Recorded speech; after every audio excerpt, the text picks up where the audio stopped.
Good morning dear student. स्वागत है आपका बायो की कक्षा में। Most welcome in bio class. और बच्चों, जो आज जो अपन इस वीडियो लेक्चर में जो डिस्कस करने जा रहे हैं वो एक सेल ऑर्गेनेल्स है।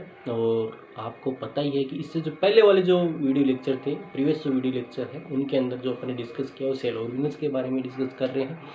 और सेल ऑर्गेनेल्स की जो बात करें तो सेल ऑर्गेनेल्स में जो कौन कौन सी जो चीज़ें वो डिस्कस करी है वो अभी जैसे अपन बात करें तो आपको बता दूं, इससे प्रीवियस जो वीडियो लेक्चर था उसके अंदर जो अपन डिस्कस की थी वो आपको पता है माइटोकॉन्ड्रिया और प्लास्टिड के बारे में डिस्कस किया था, जो बहुत इंपॉर्टेंट जो double membrane bounded cell organelles है। और जो आज के जो वीडियो लेक्चर के अंदर जो बच्चों डिस्कस करने जा रहे हैं, जो आज के वीडियो लेक्चर में जो डिस्कस करेंगे वो अपन आज क्या करेंगे, राइबोसोम, जो एक छोटा है लेकिन इससे क्वेश्चन कई पूछते हैं और किस प्रकार के क्वेश्चन निकल में आते हैं। और आपके एनसीईआरटी में बहुत ही छोटा घेर का है, इसलिए थोड़ा मैंने कुछ इसमें बढ़ा के आपको बताऊंगा वो क्या है, किस प्रकार से वो बातें आपके साथ डिस्कस करूंगा। तो आज जो बच्चे बात करेंगे वो बात करेंगे अपन सेल ऑर्गेनेल्स की बात करेंगे, वो है राइबोसोम। तो बच्चों, आज की जो कक्षा के अंदर जो अपन सेल ऑर्गेनेल्स के बारे में बात कर रहे हैं वो बात कर रहे हैं राइबोसोम की बात कर रहे हैं। राइबोसोम जैसे कि आपको याद होगा बच्चों, मैंने आपको याद से बताया था जब इंट्रोडक्शन में अपन ने बात की, प्रोकैरियोटिक यूकैरियोटिक सेल के बारे में बात की, तो प्रोकैरियोटिक यूकैरियोटिक सेल की बात की तो मैंने आपको बताया था कि बच्चों जो राइबोसोम होता है वो टाइप ऑफ सेल में प्रेजेंट होता है। दोनों ही प्रकार की जो सेल्स होती है इसमें, चाहे प्रोकैरियोटिक की बात करें चाहे यूकैरियोटिक सेल्स की बात करें, राइबोसोम दोनों ही प्रकार ऐसा एकमात्र ऑर्गेनेल्स है, only single cell organelles which found in the both type of cells, which found in both type of cells. कौन कौन सी सेल्स में? प्रोकैरियोटिक और यूकैरियोटिक सेल्स में। हालांकि उसमें अंतर ये होता है कि जो प्रोकैरियोटिक सेल्स के अंदर जो राइबोसोम पाया जाता है वो 70s टाइप का होता है, और जो यूकैरियोटिक सेल्स के अंदर जो डेवलप्ड सेल्स होती है, यूकैरियोटिक सेल्स होती है, उनके अंदर जो राइबोसोम पाया जाता है वो 80s राइबोसोम होता है, जो अपन यहाँ पे डिस्कस भी करेंगे। तो ये बात होगी। और दूसरी बात यहाँ पे इंपॉर्टेंट है, इस मेम्ब्रेनलेस सेल ऑर्गेनेल से याद है, इसके बाहर मेम्ब्रेन नहीं पाई जाती है। ठीक है, जैसे माइटोकॉन्ड्रिया डबल मेम्ब्रेन, प्लास्टिड जो क्लोरोप्लास्ट के double membrane bounded cell organelles है, एंडोप्लाज्मिक रेटिकुलम, गोल्गी लाइसोसोम, ये सारे सिंगल मेम्ब्रेन है। ठीक है, इसके अलावा जैसे अपन बात करते हैं ये राइबोसोम है, ये विदाउट मेम्ब्रेन या मेम्ब्रेन लेस सेल ऑर्गेनेल्स है। तो राइबोसोम की बच्चों बात करें तो राइबोसोम जैसे मैंने बताया बहुत ही टाइप ऑफ जो सेल्स होती है उनके अंदर पाया जाता है। और आज की जो बात कर रहे हैं अपन किसके बारे में बात करें, आज राइबोसोम के बारे में ही बात कर रहे हैं। राइबोसोम एक बहुत ही छोटा सेल ऑर्गेनेल्स है, लेकिन ये बहुत ही इंपॉर्टेंस का होता है कि जो मोस्ट जो कार्य होता है इसका, जो प्रोटीन सिंथेसिस होता है इसका जो कार्य क्या होता है अपन डिस्कस करेंगे, है ना। इसका जो कार्य होता है बहुत इंपॉर्टेंट होता है कि बॉडी किससे बनती है, प्रोटीन से बनती है, इसका कार्य बहुत महत्वपूर्ण है। ठीक है, तो इसकी बात करते हैं। देखो, ribosome are micro organelles. Micro organelles मतलब राइबोसोम आर माइक्रो, सूक्ष्म एक अंगक है। ठीक है, राइबोसोम आर माइक्रो ऑर्गेनेल्स, बहुत important line, ribosome are micro organelles made up of protein and RNA. सीधा क्वेश्चन पूछ लिया जाता है नीट के अंदर कि राइबोसोम होता है किससे बना होता है, एनसीईआरटी में डायरेक्ट लाइन मेंशन की हुई है। ठीक है, तो राइबोसोम किससे बना होता है? प्रोटीन और आरएनए से बना होता है। ठीक है, याद रखना, प्रोटीन और आरएनए से बना होता है। देखो, राइबोसोम और माइक्रो ऑर्गेनेल्स है। ठीक है, ribosome are micro organelles made up of protein and RNA, made up of protein and RNA. किससे बना हुआ है? प्रोटीन और आरएनए से बना हुआ है। किससे बना हुआ बच्चों? प्रोटीन एंड आरएनए से बना हुआ है। किससे बना हुआ है? प्रोटीन एंड आरएनए से बना हुआ है। किससे बना हुआ है? प्रोटीन एंड आरएनए से बना हुआ है। ठीक है, ribosome are micro organelles made up of protein and RNA, बहुत इंपॉर्टेंट लाइन है। ठीक है, which is found in the, कहाँ पाया जाता है? ठीक है, which is found in both prokaryotic and eukaryotic cells, ये बात क्लियर होगी। Which is found in the both prokaryotic eukaryotic cells. दूसरी बात याद रखना, मैंने बना किससे बना हुआ है? Protein and RNA. Second line, which is found in both type of cells, prokaryotic and eukaryotic cells. Clear. इसके बाद बात करते हैं विच इज मेम्ब्रेनलेस। देखो, which is membraneless, which is membraneless. Clear है, मैंने पहले बता दी मेम्ब्रेनलेस सेल ऑर्गेन मेम्ब्रेन नहीं पाई थी। Which is membraneless cell organs. ठीक है, राउंड होता है and found in both type of cells, prokaryotic and eukaryotic. In eukaryotic this found in cytoplasm. Eukaryotic cells में कहाँ पाया जाता है? साइटोप्लाज्म में पाया जाता है। दूसरा कहाँ पाया जाता है? दूसरा कहाँ पाया जाता है? एंडोप्लाज्म रफ एंडोप्लाज्मिक रेटिकुलम के साथ जुड़ा हुआ पाया जाता है। ठीक है, रफ एंडोप्लाज्मिक रेटिकुलम रफ क्यों होती है, अपन इसे डिस्कस किया प्रीवियसली। रफ क्यों होती है कि उसकी जो सरफेस होती है उसके ऊपर क्या पाया जाता है, जो सरफेस होती है उसके ऊपर क्या पाया जाता है, सरफेस होती है उसके ऊपर क्या पाया जाता है, उसके ऊपर राइबोसोम पाया जाता है। इसके जो अपीयरेंस होती है रफ एंडोप्लाज्मिक रेटिकुलम की, तो इसलिए होती है कि उसके सरफेस पे राइबोसोम पाया जाता है, इसलिए वो सरफेस की अपीयरेंस होती है रफ होती है। ठीक है, इसके बाद और कहाँ पाया जाता है, ये माइटोकॉन्ड्रिया के अंदर पाया जाता है, न्यूक्लियस के अंदर पाया जाता है और क्लोरोप्लास्ट के अंदर पाया जाता है। तो अपन बात करते हैं this is which is membraneless, या this is membraneless which is membraneless round and found in the both type of cell, prokaryotic and eukaryotic cell. Okay, and in eukaryotic cell it is found in the cytoplasm comma nucleus comma which associate with the rough endoplasmic reticulum and in chloroplast and in mitochondria। याद रखना mitochondria और chloroplast के अंदर अलग से अंदर ribosome और पाए जाते हैं। ठीक है, तो ये बात भी आप क्लियर कट आपको याद होनी चाहिए। तो ये बात मैंने यहाँ पे लिखी है, देखो देख लो। Which is membraneless round found in the cytoplasm comma rough endoplasmic reticulum comma nucleus comma mitochondria comma chloroplast and eukaryotic cell and eukaryotic cell eukaryotic cell कहाँ पाया जाता है, यूकैरियोटिक सेल्स के अंदर पाया जाता है। ठीक है, यानी यूकैरियोटिक सेल्स, ये बात क्लियर होगी। अब इसकी बात आती है, एक साइज की बात आती है। अब बच्चों बात करते हैं साइज की, तो इसकी जो साइज होती है वो कितनी होती है, 150 से 250 एंगस्ट्रॉम होती है। डायमीटर की बात करते हैं, its diameter is 150 angstrom to 250 angstrom. इसके डायमीटर की बात करते हैं तो कितना होता है, 150 से 250 एंगस्ट्रॉम होता है। कितना होता है, 150 से 250 एंगस्ट्रॉम होता है। 150 एंगस्ट्रॉम टू 250 एंगस्ट्रॉम कितना होता है, 150 एंगस्ट्रॉम से इसके डायमीटर की बात करते हैं तो कितना होता है, 150 एंगस्ट्रॉम टू 250 एंगस्ट्रॉम। कितना होता है, 150 150 से लेकर 250 एंगस्ट्रॉम तक इसका लगभग जो बात करते हैं तो इसके बीच में ही इसका जो डायमीटर होता है।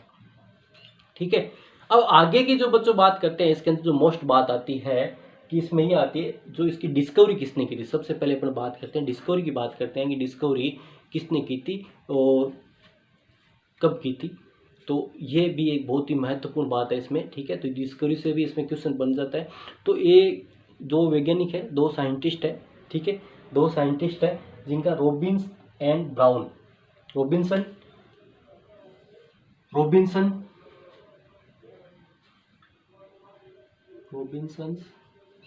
ठीक है एंड ब्राउन। ठीक है, रॉबिन्सन एंड ब्राउन ने 1953 के अंदर राइबोसोम की discovery in the root of bean cells, जो सेम होता है जो सेम की जड़ की कोशिका के अंदर ना, root of the bean cells. ठीक है, रूट ऑफ बीन सेल्स। ठीक है,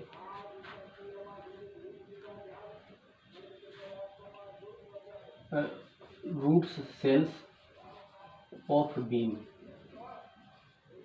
ठीक है, रूट सेल्स ऑफ बीन्स ऐसे लिखेंगे अपने इसमें। ठीक है, तो इसमें किसमें, रॉबिन्सन एंड ब्राउन ने 1953 में जो first time discovered ribosome in the root cells of beans, जो बीन सेम का जो प्लांट होता है उसके अंदर डिस्कवरी की थी। किसके अंदर, राइबोसोम की किसके अंदर की थी, रूट सेल्स ऑफ बीन्स के अंदर डिस्कवर की थी। ठीक है, रूट सेल्स ऑफ बीन्स के अंदर डिस्कवरी की थी, रूट सेल्स ऑफ बीन्स के अंदर डिस्कवरी की थी। ठीक है, रूट सेल्स ऑफ बीन्स के अंदर, sorry root cells of beans. ठीक है, बीन का सेम की जो जड़ की जो कोशिका होती है उसके अंदर सबसे पहले रॉबिन्सन एंड ब्राउन ने डिस्कवरी की थी। इसके बाद पेलाडे, याद रखना कई बार क्वेश्चन पूछा गया है, याद रखना इसकी डिस्कवरी को लेके। तो Palade discovered it in animal cells, Palade था उसने इसको एनिमल सेल्स के अंदर डिस्कवर किया था। पेलाडे ने कहाँ डिस्कवर किया जिसको, पेलाडे ने इसको एनिमल सेल्स के अंदर डिस्कवर किया था। ठीक है, पेलाडे ने इसको एनिमल सेल्स की बात करते हैं तो इसको discovered in the animal cells. Palade की बात करें तो पेलाडे ने इसकी डिस्कवरी कहाँ की थी, एनिमल सेल्स के अंदर की थी। कहाँ करी थी, एनिमल से। और रॉबिन्सन एंड ब्राउन ने इसकी डिस्कवरी कहाँ करी थी बच्चों, रूट सेल्स। ऑफ बीन्स, जो रूट सेल्स होती है बीन्स की उसके अंदर डिस्कवरी करी थी। ठीक है, रूट सेल्स होती है बीन्स की उसके अंदर डिस्कवरी करी थी। ठीक है, तो ये हो गया इसके डिस्कवरी की बात करते हैं। अब बात करते हैं कि जो राइबोसोम है,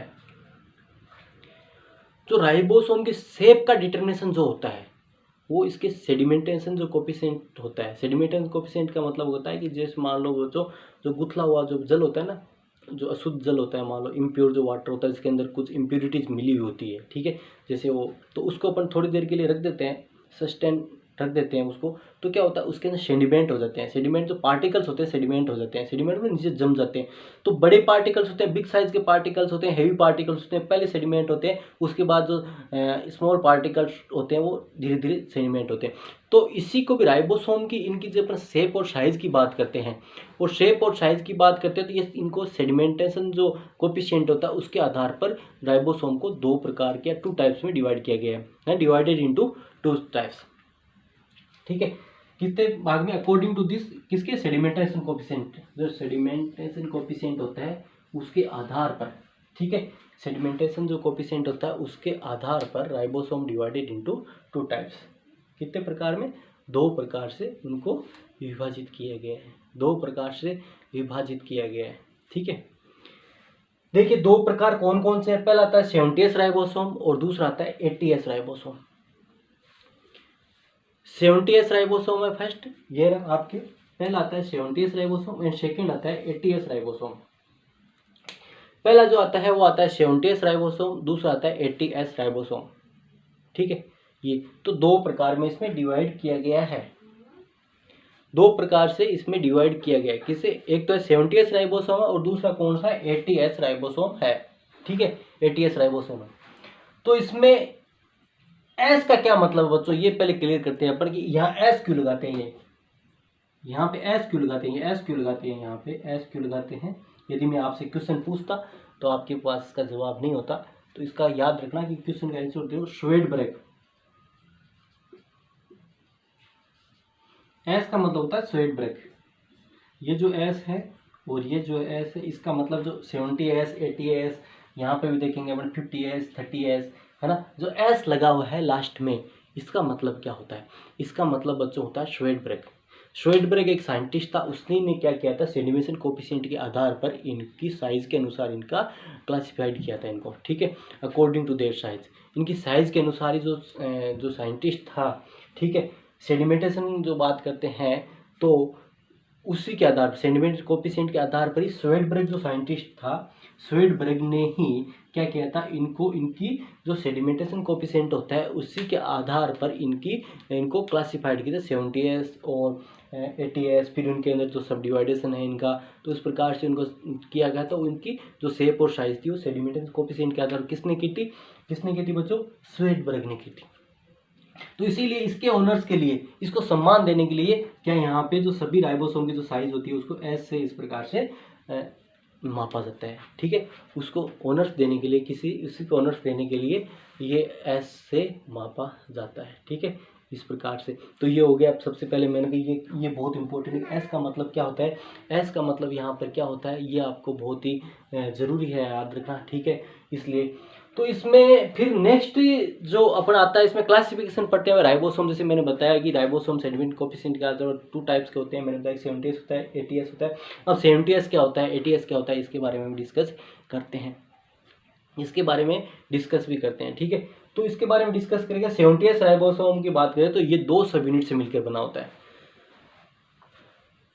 70s राइबोसोम के बारे में बात करें तो ये 2 सब यूनिट से मिलकर बना हुआ होता है। ये 2 सब यूनिट से मिलकर बना होता है। कितने सब यूनिट से मिलकर बना होता है बच्चों? 2 सब यूनिट से मिलकर बना हुआ होता है। ये कितनी? 2 सब यूनिट से। तो 70s की बात करें बच्चों तो 70s के अंदर क्या होता है कि मैंने बताया कि this is made up of, या these are made up of 2 सब यूनिट। 70s की 2 सब यूनिट होती है। एक तो 50s होती है, जो बड़ी सब यूनिट है उसको 50s बोलते हैं, छोटे सब यूनिट उसको 30s बोलते हैं। ठीक है, देखो यहाँ पे मैंने बनाया इस प्रकार से होती है। जो बड़ी जो सब यूनिट होती है वो होती है 50s ये, और जो छोटी सब यूनिट होती है वो होती है 30s। छोटी सब यूनिट होती है वो क्या होती है? 30s। बड़ी सब यूनिट होती है वो तो होती है 50s, और जो छोटी सब यूनिट होती है वो होती है 30s होती है। ठीक है, बड़ी सब यूनिट की बात करें तो वो होती है 50s, और छोटी सब यूनिट, ये दोनों जुड़ के कितनी 70s राइबोसोम का निर्माण करती है and form the 70, these are combined together and form the 70s। अब आपको क्या करना है, इनको दोनों को ऐड नहीं करना है। कई बार बच्चे सोचते हैं 50 और 30 80s हो गए, 50 एंड 30 80s, 80s नहीं होता। इसकी साइज है जो बड़ी सब यूनिट उसकी साइज है सेंटीमीटर कोफिशिएंट के बेस पे 50s है, इसकी है 30s। जब दोनों साथ में जुड़ जाती है तो जब इसकी कंप्लीट जो साइज की अपन डिटर्मिनेशन करते हैं तो वो साइज आती है 70s। ठीक है, ये कोई एडिशन नहीं है, जोड़ नहीं है कि आप इसको जोड़ना है। ठीक है, यहाँ पे देखो बच्चों मैंने मैग्नीशियम लिखा है जो एनसीईआरटी में कहीं मेंशन नहीं कर रखा, लेकिन मैं यहाँ पे मैग्नीशियम लगाया, तीर बनाया है। तो याद रखना, कई बार क्वेश्चन पूछा गया है, कई बार यहाँ से क्वेश्चन पूछा गया है, तो इसलिए मैं बताना चाहूँगा। मैग्नीशियम मैंने लिखा है, देखो magnesium ion Mg plus magnesium ion यहाँ पे लिखा हुआ है। ये एनसीईआरटी में तो मेंशन नहीं है, लेकिन मैं बता रहा हूँ कि इससे कई डायरेक्ट क्वेश्चन पूछे जाते हैं। मैग्नीशियम आयन का बच्चों मतलब यहाँ पे क्या है, मैग्नीशियम आयन का मतलब यहाँ पर ये है कि दोनों सब यूनिट जब जुड़ती है तो उसके लिए एसोसिएशन और डिसोसिएशन, इसके जुड़ने के लिए और दोनों को हटने के लिए, एसोसिएशन मतलब दोनों को एसोसिएट होने के लिए, जुड़ने के लिए या कंबाइन होने के लिए मैग्नीशियम आयन की आवश्यकता होती है, need magnesium ion, and for dissociation also need magnesium ion. मतलब इनके जुड़ने के लिए और इनको सेपरेशन के लिए, दोनों के लिए मैग्नीशियम आयन की आवश्यकता होती है। ये क्लियर कट बात याद है, यहाँ पर भी मैंने लिखा है तो आपको ये बात क्लियर होगी। ठीक है, फिर बात करते हैं कि जो 70s राइबोसोम होते हैं, तो 70s ribosome these are found in the prokaryotic cells. ठीक है, ये बहुत इंपॉर्टेंट है, अपन को पता है प्रोकैरियोटिक सेल्स के अंदर ही जो 70s राइबोसोम होते हैं वो पाए जाते हैं। ठीक है, लेकिन जो कुछ यूकैरियोटिक सेल्स है उनके अंदर भी 70s राइबोसोम पाए जाते हैं, but in some eukaryotic cell 70s ribosome also found in chloroplast and mitochondria. अपन ने ऊपर बात की थी कि देखो यहाँ क्लोरोप्लास्ट माइटोकॉन्ड्रिया क्लोरोप्लास्ट के अंदर राइबोसोम पाया जाता है, लेकिन यहाँ पर अपन ने मेंशन नहीं किया था कि कौन सा राइबोसोम पाया जाता है। लेकिन यहाँ पर क्लियर कट में मेंशन कर रहा हूँ कि जो राइबोसोम जो यूकैरियोटिक सेल्स के अंदर यदि 70s राइबोसोम पाया जाता है तो वो कहाँ पाया जाता है, वो पाया जाता है आपके माइटोकॉन्ड्रिया और क्लोरोप्लास्ट के अंदर पाया जाता है। माइटोकॉन्ड्रिया और क्लोरोप्लास्ट के अंदर पाया जाता है। यदि मैं बताऊं कि 70s जो राइबोसोम पाया जाता है, ठीक है, ribosome found in the 70s ribosome found in the eukaryotic cell in mitochondria and chloroplast. कहाँ पाया जाता है बच्चों, माइटोकॉन्ड्रिया और क्लोरोप्लास्ट के अंदर पाया जाता है। ठीक है, कहाँ पाया जाता है, माइटोकॉन्ड्रिया क्लोरोप्लास्ट के अंदर पाया जाता है। ये बात क्लियर रखना। तो ये बात होगी कि 70s राइबोसोम की these are made up of 2 subunit, a big subunit is 50s and small subunit 30s। These combine together with the combine and dissociate with the help of magnesium ion. ठीक है, and these are found in prokaryotic cells and these are also found in eukaryotic cell in chloroplast and mitochondria। ठीक है, तो ये हो गया आपके 70s ribosome की बात होगी। अब बात करते हैं बच्चों 80s राइबोसोम की। 80s ribosome made up of 2 subunit, a big subunit is 60s and small subunit 40s। किससे बना होता है, किससे बना होता है, 60s और 40s। 80s जो राइबोसोम होता है किससे बना होता है, देख लो ये रहा 60s और 40s। किससे बना होता है, 60s और 40s से बना हुआ होता है। दोनों सब यूनिट एसोसिएट होती है या कंबाइन टुगेदर होती है या जुड़ती है तो वहाँ पर मैग्नीशियम की आवश्यकता होती है, हटती है तो वहाँ पर क्या, दोनों जब सेपरेट होती है, सेपरेट आउट होती है तो वहाँ पर भी मैग्नीशियम आयन की आवश्यकता होती है। मैग्नीशियम आयन से क्वेश्चन नीट के अंदर कई बार पूछा गया तो मैंने यहाँ पे मेंशन की है बच्चों मैग्नीशियम आयन का। यहाँ पर क्यों एनसीईआरटी में कहीं भी नाम नहीं देगा, लेकिन मैंने बताया आगे। ठीक है, तो ये और these are found in all type of eukaryotic cells. ये क्या 80s राइबोसोम है, ये किसमें पाया जाता है बच्चों, ये जो सभी प्रकार की जो यूकैरियोटिक जो कोशिकाएं होती है, यूकैरियोटिक सेल्स होती है, ऑल टाइप ऑफ जो यूकैरियोटिक सेल्स होती है उनके अंदर ये पाया जाता है। किसमें, साइटोप्लाज्म में पाया जाता है ना, यूकैरियोटिक सेल इन साइटोप्लाज्म। ठीक है, कहाँ पाया जाता है, साइटोप्लाज्म में, and with associate with endoplasmic reticulum. कौन से एंडोप्लाज्मिक, रफ एंडोप्लाज्मिक रेटिकुलम। तो अपन बात करते हैं 80s राइबोसोम की बच्चों बात करें तो 80s ribosome made up of 2 subunit 60s and 40s। ठीक है, for the association dissociation of the 2 subunit magnesium ion is necessary. ठीक है, इसके बाद बात करते हैं दिस टाइप ऑफ राइबोसोम या this type of ribosome found in all type of eukaryotic cell, and in the eukaryotic cell these are found in cytoplasm and with associate with the rough endoplasmic reticulum। किससे?